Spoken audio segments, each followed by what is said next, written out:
اللہ ذوالجلال کا بے پناہ احسان ہے جس نے ہمیں مسلمان بنایا اور ہماری رشد و ہدایت کے لیے نوشتہ ہدایت قرآن مجید کو اتارا، جس کی روشنی میں تربیت اور تزکیہ کرنے کے لیے ہادی و مرشد، مربی اور مزکی بنایا، تو اس ہستی کو جو پوری کائنات سے اعلیٰ ہستی ہے، محمد الرسول اللہ صلی اللہ علیہ وسلم، جن شخصیات نے اس ہستی کی رفاقت اور صحبت کو پسند کیا، اللہ ذوالجلال نے رہتی دنیا تک ان کے ایمان کو مقیاس اور میزان بنایا اور ان ہستیوں کو پوری دنیا کے لیے نمونہ اور آئیڈیل بنایا۔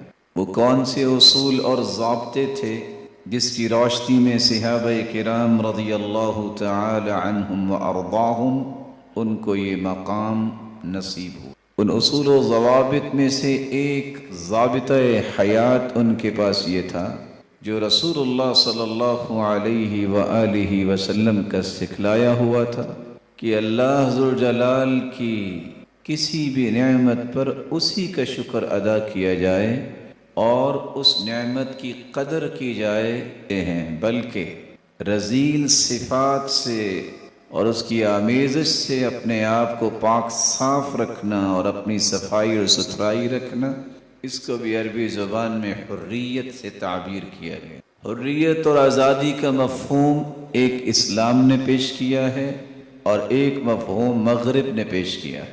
بینگ اے مسلم مجھے حریت کا مفہوم وہی سمجھنا ہے، وہی اختیار کرنا ہے، اسی کے مطابق ہی میرے ایکشنز ہونے چاہیے جس کو اسلام نے پیش کیا ہے۔ اسلام یہ کہتا ہے کہ آزادی کا مفہوم یہ ہے کہ اللہ ذوالجلال کے اوامر اور احکامات کی روشنی میں اپنے فرائض اور واجبات، عبادات اور زندگی کے جملہ رویوں اور زاویوں کو بغیر کسی زور زبردستی اور پابندیوں کے انسان پورا کرتا ہے تو وہ آزاد ہے۔ اور یہ بات بھی سمجھنا ضروری ہے کہ آزادی کے اس مفہوم کے مقابلے میں مغرب کا مفہوم کیا ہے۔ مغرب آزادی کی تعریف یہ کرتا ہے کہ ہر شخص مادر پدر آزاد ہے، کوئی اصول نہیں، کوئی ضابطہ نہیں، کوئی پابندی نہیں، جو چاہے کوئی عقیدہ اپنائے، جو چاہے اپنی سوچ بنائے، اور دوسرے کو اس کا احترام بھی کرنا ہوگا بلکہ حکومت کو پروٹیکشن بھی دینی ہوگی۔ جبکہ اسلامی مملکت، اسلامی حکومت میں آزادی کا مفہوم یہ ہے کہ جس باٹم لائن پہ اس سلطنتی اس پورے معاشرے کو اسلام کی ایک اصلی اور نکھری اور صاف ستھری شکل دکھانا، یہ اسلامی حکومت کی ذمہ داری ہے، اور یہ پہلی وہ ذمہ داری ہوتی ہے جو کوئی بھی آزاد اور مسلمان حکومت قائم ہوتی ہے۔ آج مصیبت اور مشکل بھی یہ ہے کہ اسلام، اس کا دعویٰ کرنے والے اسلام کی متعین کردہ حدود سے ناواقف ہوتے ہیں۔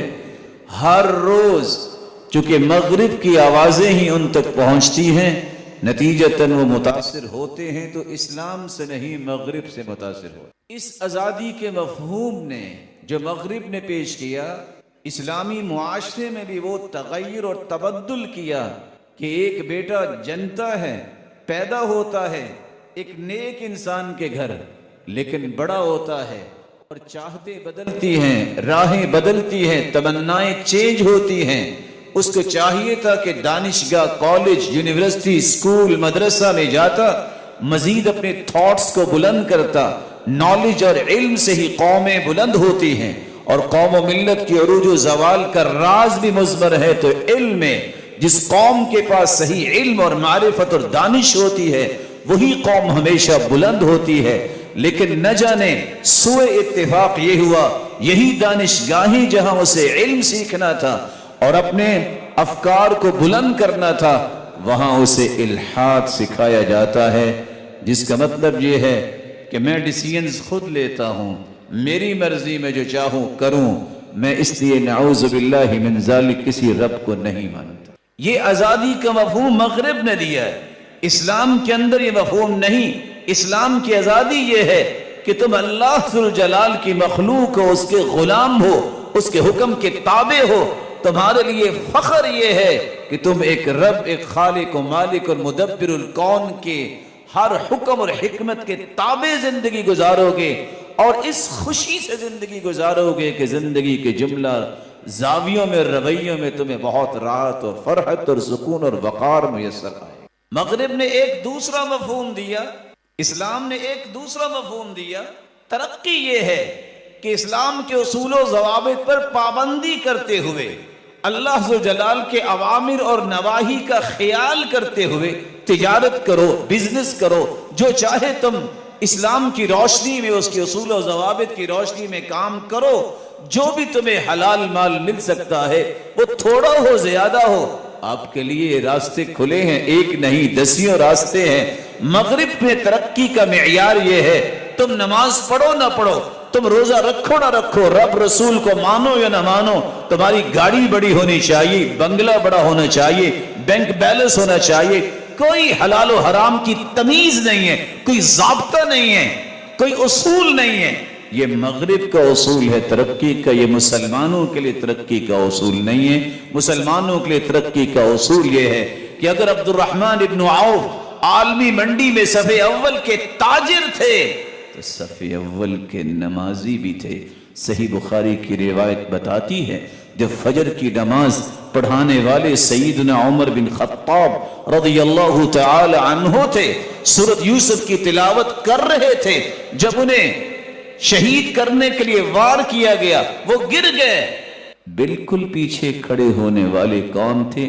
عالمی منڈی میں صف اول کے تاجر عبد الرحمن ابن عوف، وہی آگے بڑھے تھے اور انہوں نے نماز مکمل کروائی۔ اسلام نے تو یہ اصول دیا، كانوا يغلقون حوانيتهم، صحابہ کرام، تابعین، تبع تابعین، صلحاء، اتقیاء کا طریقہ یہ رہا، تجارتیں وہ بھی کرتے، بزنس وہ بھی کرتے، لیکن اللہ اکبر کی آواز سننے کے بعد دکانیں بند کر دی۔ اسلام نے یہ بتایا ہے کہ اس سے پوچھا تھا کہ تم مٹی کو ہاتھ ڈالتے ہو سونا بن جاتا ہے، راز کیا ہے؟ کہا 3 راز ہیں۔ میں نے آج تک تجارت کی وجہ سے نماز با جماعت کو چھوڑا نہیں ہے۔ دوسرا راز، جب سے ہوش سنبھالی ہے میں نے آج تک تجارت میں جھوٹ نہیں بولا۔ تیسرا راز، میں نے تجارت کو نشہ نہیں سمجھا، میں اس کو سنت سمجھ کے کرتا ہوں، نہ میں کبھی ذخیرہ اندوزی کا قائل ہوا، نہ کبھی نقصان دینے کا قائل ہوا۔ میں نے ہمیشہ سپیس دی ہے۔ 3 دن تک میں کسی جانور کو رکھتا، 3 دن کے بعد اسے فروخت کر دیتا۔ زندگی میں ایک ہی وقت آیا کہ میں نے 1000 اونٹ خریدے، 3 دن تک کوئی بھی اس کو لینے نہیں آیا۔ مغرب کے قریب ایک شخص آیا 30 دن، کہا جتنے کا مال خریدا ہے اتنے کا دے دو۔ میں نے کہا ٹھیک ہے، اللہ نے عقل دی تھی۔ میں نے کہا رسیاں میں اتاروں گا۔ میں نے 1000 رسیاں اتاری اور ایک ایک درہم کی رسی بیچ کے 1000 درہم پروفٹ اللہ نے مجھے وہاں سے بھی دیا۔ مغرب کا تیسرا قانون یہ ہے اور اسلام کا تیسرا قانون یہ ہے، کمپیریٹیولی چیک کیجئے، معیار ایمان یہ ہے کہ پوری کائنات کے صلحاء اکٹھے ہو جائیں، ایک تبع تابعی کا مقابلہ نہیں کر سکتے۔ اگر پوری دنیا تبع تابعین سے بڑھ جائے، حالانکہ اتنی تعداد نہیں تھی، کسی ایک تابعی کے ایمان کے درجے کو نہیں پہنچ سکتے۔ اور اگر روئے زمین تابعین سے لبریز ہو جائے، کسی ایک صحابی کی عظمت کو نہیں پہنچ سکتے۔ 1,44,000 صحابہ اور دوسری روایت میں 1,25,000 صحابہ، اگر پوری کائنات بھر جائے تو نبی کے درجے کو نہیں پہنچ سکتے۔ یہ معیارات، یہ درجات اور مدارج اسلام نے طے کیے ہیں۔ مغرب کہتا ہے دنیا جہان کا نیک اور دنیا جہان کا خبیث ایک جیسا ہے، والعیاذ باللہ یہ نہیں ہو سکتا۔ وَمَا يَسْتَوِي الْأَعْمَى وَالْبَصِيرُ، جس کو اللہ نے آنکھیں دی ہیں، جو نبینا ہے، دونوں برابر نہیں۔ وَلَا الظُّلُمَاتُ وَلَا النُّورُ، یہ روشنی اور اندھیرا برابر نہیں ہے۔ وَلَا الظِّلُّ وَلَا الْحَرُورُ، یہ سایہ اور دھوپ برابر نہیں ہے۔ اس طرح پوری کائنات کے اتقیاء اور صلحاء مل جائیں، ریفارمرز اور مورخین مل جائیں، ایک تبع تابعی کی عظمت کو نہیں پہنچ سکتے۔ اگر اتنے تبع تابعی ہوں تو تابعی نہیں بن سکتے، اور وہ صحابی کی عظمت کو نہیں پہنچ سکتے۔ اللہ یصطفی من الملائکۃ رسلا ومن الناس یہ سلیکشن، یہ اصطفاء و اجتباء اللہ کی طرف سے ہے، اللہ کا چناؤ ہے کہ کس کو نبی بنانا ہے اور کس کو رسول بنانا ہے، یہ کسی انسان کے اختیار میں نہیں۔ اس لیے آزادی کے اس مفہوم کو سمجھنے کے بعد یہ جاننا چاہیے کہ آزادی کتنی بڑی نعمت ہے، اس کے تقاضے کیا ہیں، اس کے متعلق انسان کو کن ایس او پیز کے تحت زندگی گزارنی چاہیے۔ ایک ہے یہ آزادی جو دنیا کی ہے، ایک وہ بھی آزادی ہے فَمَنْ زُحْزِحَ عَنِ النَّارِ وَأُدْخِلَ الْجَنَّةَ فَقَدْ فَازَ، اس کو جہنم سے آزاد کر دیا گیا، اس سے بڑی آزادی کس کو میسر۔ اللہ عز و جلال قرآن مجید میں فرماتے ہیں وَاذْكُرُوا إِذْ أَنْتُمْ قَلِيلٌ مُسْتَضْعَفُونَ فِي الْأَرْضِ تَخَافُونَ أَنْ يَتَخَطَّفَكُمُ النَّاسُ فَآوَاكُمْ وَأَيَّدَكُمْ بِنَصْرِهِ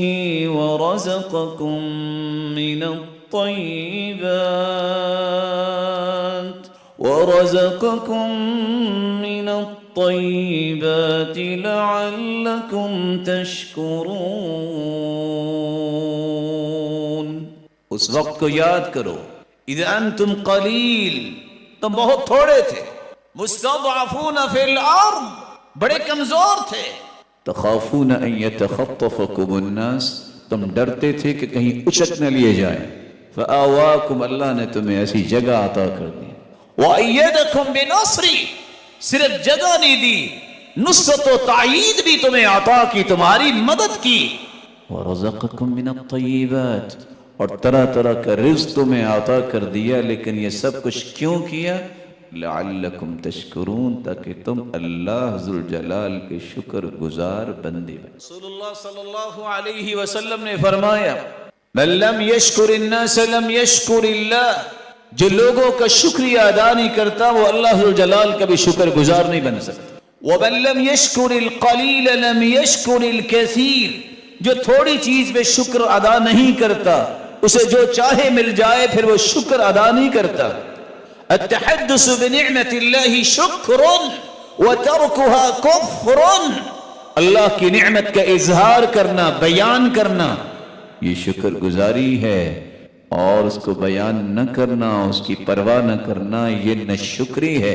اور قرآن نے اصول یہ دیا ہے لَإِن شَكَرْتُمْ لَأَزِيدَنَّكُمْ وَلَإِن كَفَرْتُمْ إِنَّ عَذَابِي لَشَدِيدٌ، شکر کرو گے تمہیں اور عنایات ملیں گی، نہ شکری کرو گے ہو سکتا ہے پہلی بھی رب تعالیٰ جی۔ مَا يَفْعَلُ اللَّهُ بِعَذَابِكُمْ إِن شَكَرْتُمْ وَآمَنْتُمْ، اگر تم شکر کرو اور اپنے ایمان کو خوبصورت بناؤ تو اللہ نے تمہیں عذاب دے کر کیا لینا ہے؟ کاش یہ سمجھ آ جائے ہر اس فرد کو جس کو اللہ نے آزادی کی نعمت سے نوازا ہے۔ اللہ تعالیٰ نے بنی اسرائیل کو بھی یہ یاد کروایا تھا جب فرعون اور اس کے ظلم و ستم سے انہیں آزاد کروایا۔ بنی اسرائیل کی قوم یاد رکھتے تھے کتنی بڑی آزمائش تھی۔ اسلام نے آزادی کو کس قدر اپریشیٹ کیا ہے، حتیٰ کہ جنگ ہو، مسلمانوں کے قبضے میں کافر آ جائے، غلام بنا لیا جائے، تو انسانیت کا کتنا خوبصورت رویہ اسلام نے اختیار کیا ہے، تم آزاد ہو جاؤ گے۔ اور اس کے من النار، جو کسی مسلمان کو جو کوئی مسلمان آزاد کرتا ہے، کسی بھی تکلیف سے کسی مسلمان کو، اگر ایسی پریشانی میں کوئی مسلمان چلا گیا ہے، اس کو آزادی دلا دیتی ہو تو ایک ایک عضو کے بدلے تمہارے ایک ایک عضو کو جہنم سے آزاد کر دیا جائے۔ مغرب اعتراض کرتا ہے کہ غلامی اور اسلام نے دیا، یہ تو بڑا ظلم ہے، یہ ظلم کا بھاشن دینے والے روئے زمین پہ سب سے بڑے قاتل اور خون ریزی کرنے والے اور جرم کرنے والے سمجھاتے ہیں مسلمانوں کو۔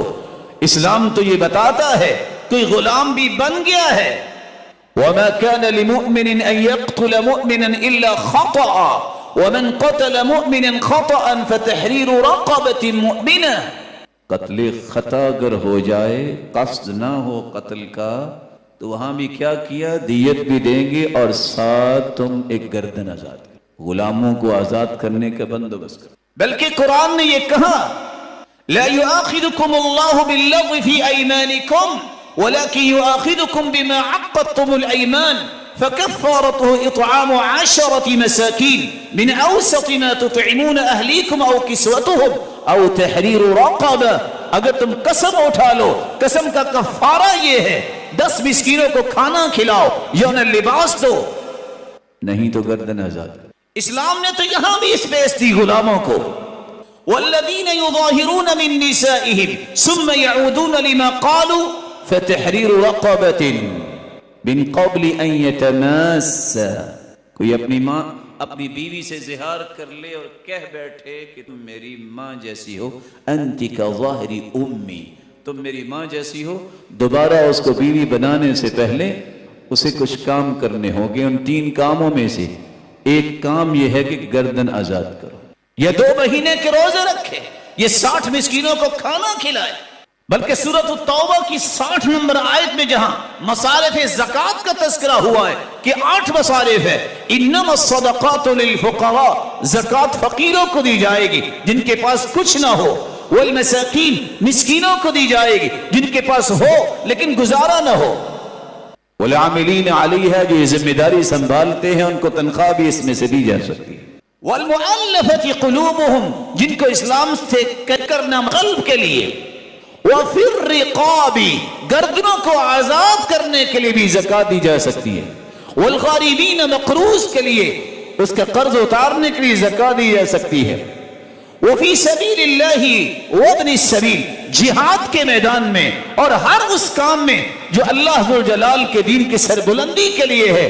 وابن السبیل کو عرب پتی ہے، سفر میں ہے، لٹ گیا ہے، اسے زکوٰۃ کا مال دے کے اس کے گھر تک پہنچایا جا سکتا. اسلام نے آزادی کا، اہمیت کا یہ پہلو پیش کیا ہے، لیکن ساتھ ہی اس آزادی کے تقاضوں کو بھی بیان کیا ہے.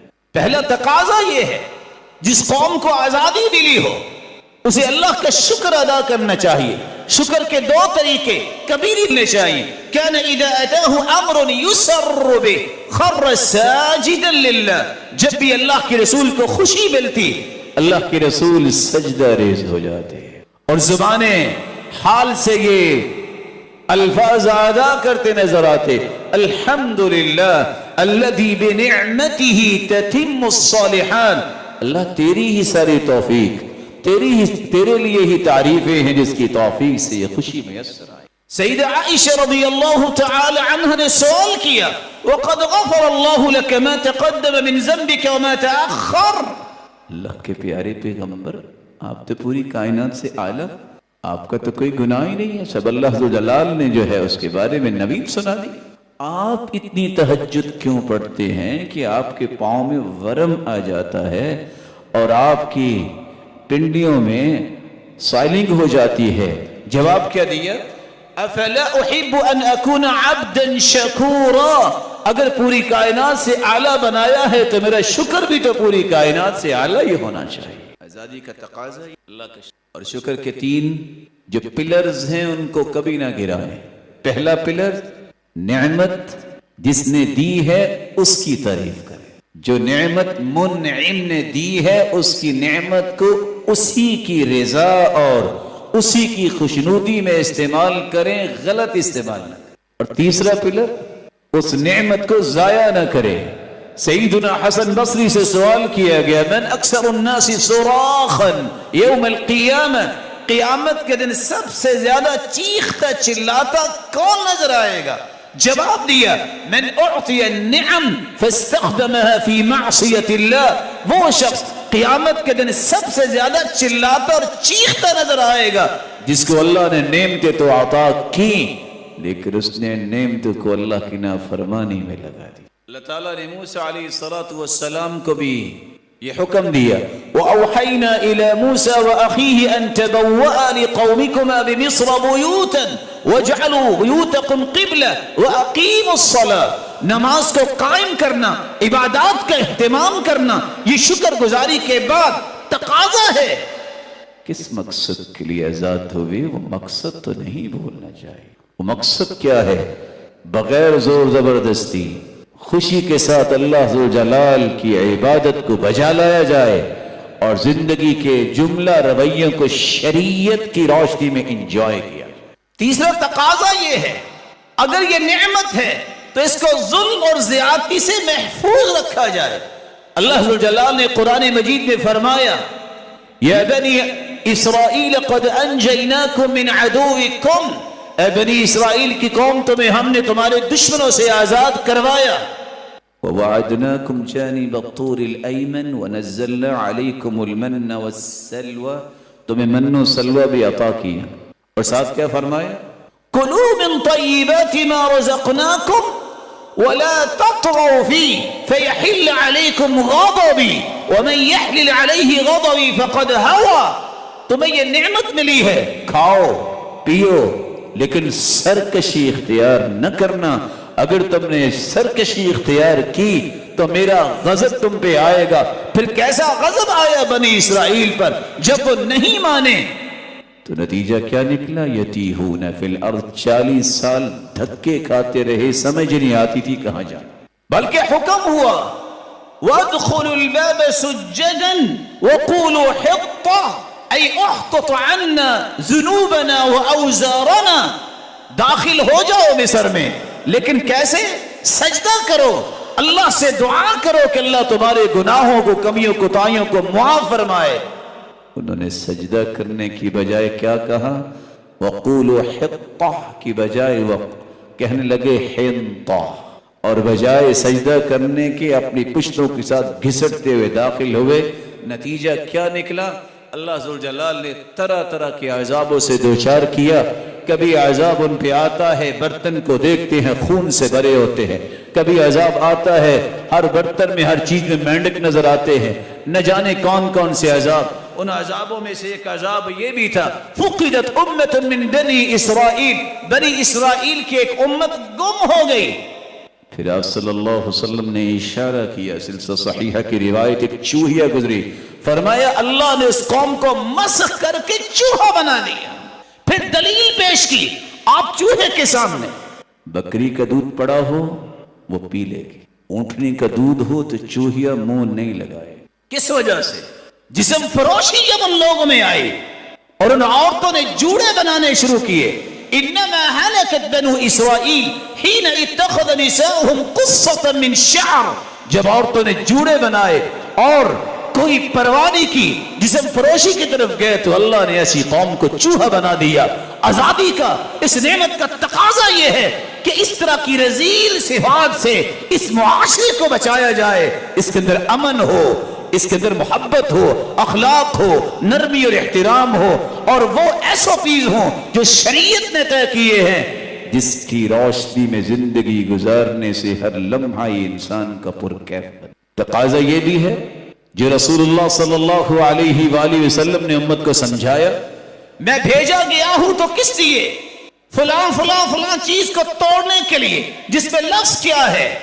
والکوبہ، ڈھول کو توڑنے کے لیے آیا ہوں۔ بلکہ فرمایا ان قریب میری امت میں سے ایسے لوگ آئیں گے یستحلون الحرى والحریر، جو زنا کو، ریشم کو حلال کر بیٹھیں گے، اور ایسا وقت بھی آئے گا کہ لوگ لہو و لعب میں رات بیٹھے ہوں گے، ایک فقیر آئے گا مانگنے کے لیے، کہیں گے صبح آنا۔ جب صبح آئے گا فَيَجْعَلُهُمُ اللَّهُ قِرَدَةً وَخَنَازِيرَ، صبح پلٹ کے آئے گا، کچھ لوگ بندر بن چکے ہوں، کچھ خنزیر بن چکے ہوں۔ الغنا ينبت النفاق، یہ گانا یہ نفاق پیدا کرتا ہے انسان کے دل میں۔ وَمِنَ النَّاسِ مَن يَشْتَرِي لَهْوَ الْحَدِيثِ، لَهْوَ الْحَدِيثِ سے مراد یہ جو پیسے دے کے یہ جو گانا خریدتے ہیں، غنا خریدتے ہیں، یہ تو نعمت کی شکر گزاری کا طریقہ۔ رسول اللہ صلی اللہ علیہ وسلم پر قرآن نازل ہوا وَمَا كَانَ صَلَاتُهُمْ عِنْدَ الْبَيْتِ إِلَّا مُكَاءً وَتَصْدِيًّا، یہ سیٹیاں اور تالیاں بجانا ان مشرکوں کا کام بتایا گیا ہے، یہ مومنوں کے رویے تو نہیں۔ مومن تو اللہ کی تعریف کرتے ہیں، الحمدللہ، سبحان اللہ، اللہ اکبر، لا الہ الا اللہ۔ اس لیے سیدنا عمر بن عاص رضی اللہ تعالیٰ عنہ بیان کرتے ہیں، 4 چیزیں جس کو نصیب ہو جائے، بن اللہ لہ بیتہ فی الجنہ، اللہ اس کا جنت میں گھر بنا دیتے ہیں۔ كان عصمت امره لا الہ الا اللہ، جو لا الہ الا اللہ کو مضبوطی سے تھام لے، زبان سے بھی ادا کرے، اس کے معنی کو بھی سمجھے، اس کے تقاضوں کو بھی پورا کرے، توحید پہ آنچ نہ آنے دے۔ دوسری بات، من اعطی شیئا فقال الحمدللہ، جس کو نعمت ملے وہ الحمدللہ کہے۔ وَإِذَا أَصَابَتْهُ مُصِيبَةٌ قَالَ إِنَّا لِلَّهِ وَإِنَّا إِلَيْهِ رَاجِعُونَ، جب کی مصیبت آئے تو اِنَّا لِلَّهِ وَإِنَّا إِلَيْهِ رَاجِعُونَ کہے۔ اور چوتھی بات، وَإِذَا أَذْنَبَ ذَنْبًا قَالَ أَسْتَغْفِرُ اللَّهِ، جب غلطی گناہ ہو جائے تو فوراً پلٹ کے اپنے رب کی طرف آئے اور کہے استغفر اللہ، اے اللہ میں اپنی اس غلطی کی، اس کوتاہی کا اعتراف بھی کرتا ہوں، شرمندہ بھی ہوں، آئندہ نہیں کروں گا، مجھے معاف کر۔ رسول اللہ صلی اللہ علیہ وسلم نے ریاست مدینہ قائم کی، مسلمانوں کو سکون ملا۔ ایک آزاد حکومت کے 5 تقاضے ہوتے ہیں اور یہی شریعت کے مقاصد ہیں۔ اس حکومت کے اندر رعایا کہ ایک ایک فرد کے دین کی حفاظت کی جائے، اس لیے حکم دیا من بدل دینہ فاقتلوہ۔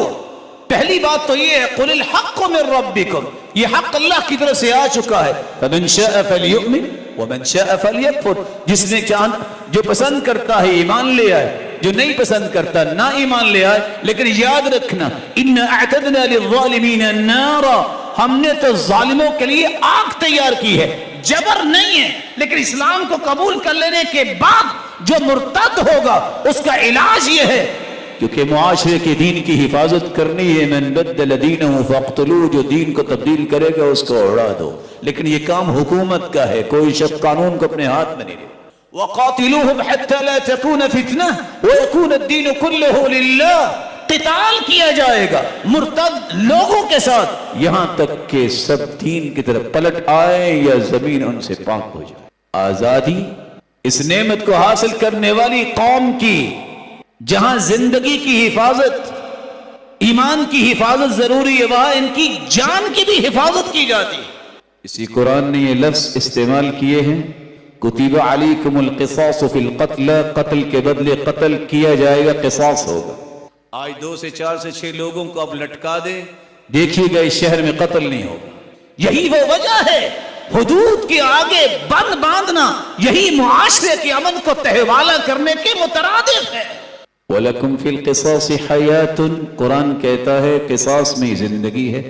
عام جاہل لوگ سوچتے ہیں ایک اور بندہ مار دیا تو زندگی کیسے؟ ہاں، اس کے بدلے میں جب اسے قتل کیا جائے گا تو معاشرے کی زندگی بچ جائے، پھر قتل کے لیے کوئی اقدام تو بس ہو جائے۔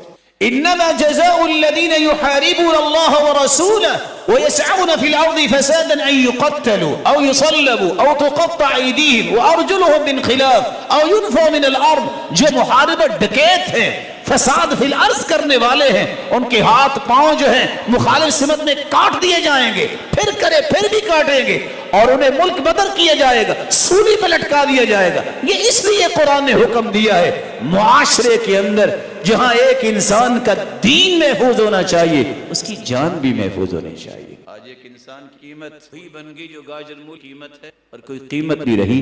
سبب کیا ہے؟ ان حدود و قیود کو جو شریعت نے نافذ کرنے کا حکم دیا، جب اس کا اہتمام نہیں ہے تو انسان کی اپنی قدر و قیمت نہیں رہے گا۔ آزادی کے مقاصد میں سے تیسرا مقصد یہ ہے جہاں دین محفوظ ہو، جان محفوظ ہو، وہاں انسان کی عزت بھی محفوظ۔ اس لیے قرآن نے حکم دیا ہے الزانی والزانیہ فاجلدوا كل واحد منهما 100 جلدہ۔ کوئی نوجوان ہے، مرد ہے یا عورت، شادی شدہ نہیں، اگر اس نے برائی کی ہے اسے 100 کوڑے بھی لگائے جائیں گے اور جلاوطن بھی کیا جائے گا۔ الشیخ والشیخۃ اذا زنیا فرجموہما، البتہ نکالا من اللہ، اگر وہ شادی شدہ ہوں گے تو رجم کیا جائے گا۔ جب اس طرح کی حدود کا نفاذ ہو، پھر آئے روز 6 سے 10 سے 8 کیس نہیں آتے کہ یہ ہو گیا اور یہ ہو گیا۔ کسی کی عزت کی حفاظت ضروری ہے، بلکہ شریعت نے تو یہ کہا ہے والذین یرمون المحصنات ثم لم یأتوا بأربعة شہداء فاجلدوہم 80 جلدہ۔ جو کسی بے عیب، کسی بھولے بھالے مسلمان یا عورت پر الزام اور بہتان لگاتا ہے گناہ کا، 4 گواہ نہیں لا سکا، اس پاداش میں بھی اس الزام لگانے والے کو 80 کوڑے لگاؤ، تاکہ کسی کی عزت کو کالا بنانے کے لیے کوئی تیار نہ ہو. مسلمان کی عزت بڑی ہے. بیت اللہ کا طواف اللہ کے رسول کر رہے تھے اور ساتھ یہ کہہ رہے تھے ما اطیبک ما اطیب ریحک. بیت اللہ تیری فضائیں تیری خوشبوئیں کتنی کمال کی ہیں. لحرمت المؤمن اعظم عند اللہ حرمتا من. اس ذات کی قسم جس کے ہاتھ میں میری جان ہے, ایک مومن کی عزت اے بیت اللہ تجھ سے زیادہ. آزاد قوم کے چوتھا تقاضا ہوتا ہے, اس کی عقل کی حفاظت کے لیے بھی قانون سازی ہوتی ہے. اس لیے فرمایا الخمر ام الخبائث, شراب اور نشہ یہ خباثتوں کی جڑ ہے. ام الفواحش, فواحش کی ماں ہے. شرابی انسان کو کوئی پتہ نہیں چلتا. یقع علی امہ و خالتہ و اختہ و بنتہ, ماں بہن بیٹی خالہ کی کوئی پرواہ نہیں کرتا. یہی وجہ ہے شراب میں دھت رہنے والے کے بارے میں حدیث یہ بتاتی ہے ثلاثۃ قد حرم اللہ علیہم الجنہ, 3 لوگوں پہ جنت حرام ہے. مدمن الخمر, جو ہر وقت شراب میں دھت رہتا ہے. شراب پینے والے کے بارے میں اس اسلام نے حکم دیا فجلدوہ, اسے 40 کوڑے لگائے جائے. جلد ابو بکر 40, جیسے کہ سیدنا ابو بکر نے بھی اپنے دور میں 40 کوڑے لگائے. بلکہ سیدنا معاویہ کی روایت یہ کہتی ہے 1 مرتبہ پیے 40 لگاؤ, 2-3 مرتبہ. باز نہیں آتا تو روایت جامع ترمذی کی یہ بھی اشارہ دیتی ہے فقتلوا, پھر اس کو زمین پر رہنے کی ضرورت نہیں. ومن شرب الخمر كأسا لم تقبل منه 40 يوما, جو 1 گلاس شراب کا پیتا ہے 40 دن تک اس کی نماز قبول نہیں. عقل کی حفاظت کے لیے ہر نشہ آور چیز کو شریعت نے حرام کیا ہے اور اس سے روکا ہے. 5واں تقاضا یہ ہے کہ معاشرے کے ہر فرد کے مال کی حفاظت ہو. السارق والسارقة فاقطعوا أيديهما جزاء بما كسبا نكالا من الله. کو مرد چور ہو یا عورت ہو اس کا ہاتھ کاٹ دو. یہاں بات ہوتی لوگ کہتے ہیں اچھا سب کو ٹنڈے بنا لیں, ایک ہاتھ کٹے گا باقی سارے ہاتھ محفوظ ہو جائیں گے. تقطع اليد في ربع دينار فصاعدا. ربع دینار, دینار کے چوتھائی حصہ اور کچھ زیادہ حصے پہ ہاتھ کاٹ دیا جائے. ربع دینار فصاعدا کتنا ہے؟ یہ 4 ماشے 4 رتی بنتا ہے. 3.4 گرام تقریباً 33,430 روپے کو چوری کرے گا اور آپ نے حفاظت میں مار رکھا ہے. حکومت وقت کی ذمہ داری ہے دلائل کی روشنی میں ثابت ہو جائے اس کا ہاتھ کاٹ دیا جائے گا. لعن اللہ السارق یسرق البیضۃ فتقطع یدہ, لعنت ہے اس شخص پر جو ڈھال کو چوری کرتا ہے اس کا ہاتھ کاٹ دیا جاتا ہے. وَلَعَنَ اللَّهُ السَّارِقِ يَسْرِقُ الْحَبْلِ فَتُقْطَعُ يَدُهُ, لعنت ہے اس شخص پر جو آہنی تار جس کے ساتھ کشتیوں کو باندھا جاتا ہے سمندر کے کنارے پہ, اس کو چوری کرتا ہے اس کا ہاتھ کاٹا جاتا ہے. اور بعض نے یہ بھی مفہوم کیا لعنت ہے اس پر جو انڈا چوری کرتا ہے. پہلے چوری کی ابتدا چھوٹے کاموں سے ہوتی ہیں. پڑوسیوں کے گھر سے انڈا چرایا, کرتے کرتے کرتے ڈھال تک پہنچا. رسی کو چوری کرتا ہے اس پر لعنت ہے. پہلے کسی کی رسی چراتا ہے, کرتے کرتے پھر یہ آہنی تار اور مہنگی مہنگی چیزوں تک پہنچتا ہے. اللہ جلال ہم سب کو ہماری نسلوں کو بھی محفوظ رکھے. سیدنا عمر کے پاس ایک شخص آیا تھا, جیسے آج بھی کچھ ہیں کہتے ہیں بس یہ قسمت میں لکھا تھا. اس سے پوچھا چوری کیوں کی؟ کہتا ہے قسمت میں لکھا. تو انہیں ہاتھ کاٹ کے دوسرے ہاتھ میں پکڑا, کہا یہ بھی قسمت میں لکھا. اللہ ذوالجلال ان تقاضوں کو پورا کرنے کی توفیق عطا فرمائے. وآخر دعوانا الحمدللہ علی احسان والشکر له على توفیقه وامتنانه. اما بعد فاعوذ باللہ من الشیطان فإنه عدو للانسان. آزادی ایک بہت بڑی نعمت ہے. اس آزادی کا تقاضا یہ ہے کہ اس کا شکر ادا کیا جائے. جس مقصد کے لیے آزادی حاصل کی گئی ہے اس مقصد کو فوکس کیا جائے, اس کو برائیوں پہ نہ لگایا جائے. اور ہر وہ رویہ, ہر وہ زاویہ, ہر وہ شخص جس آزادی کو تار تار کرنا چاہتا ہے اسے اس آزادی کا دشمن تصور کیا جائے. یہاں ایک بات کر کے میں اخروی آزادی کی بات کروں گا. کچھ لوگ آزادی کی نعمت حاصل کرنے کے باوجود بھی غدار غدر بنتے ہیں, منہج کے, فکر کے, نظریے کے. یہ وطن عزیز 2 قومی نظریے کے تحت اسلام اور ہے, کفر اور ہے. یہ 2 قومی نظریے, یہ اکٹھے نہیں ہو سکتے. یہ رواداری کا بھاشن دینے والے غور کریں کس مقصد کے لیے لاکھوں قربانیاں دی گئی. اس مقصد کی حفاظت کرنا ہر شخص کی ذمہ داری ہے.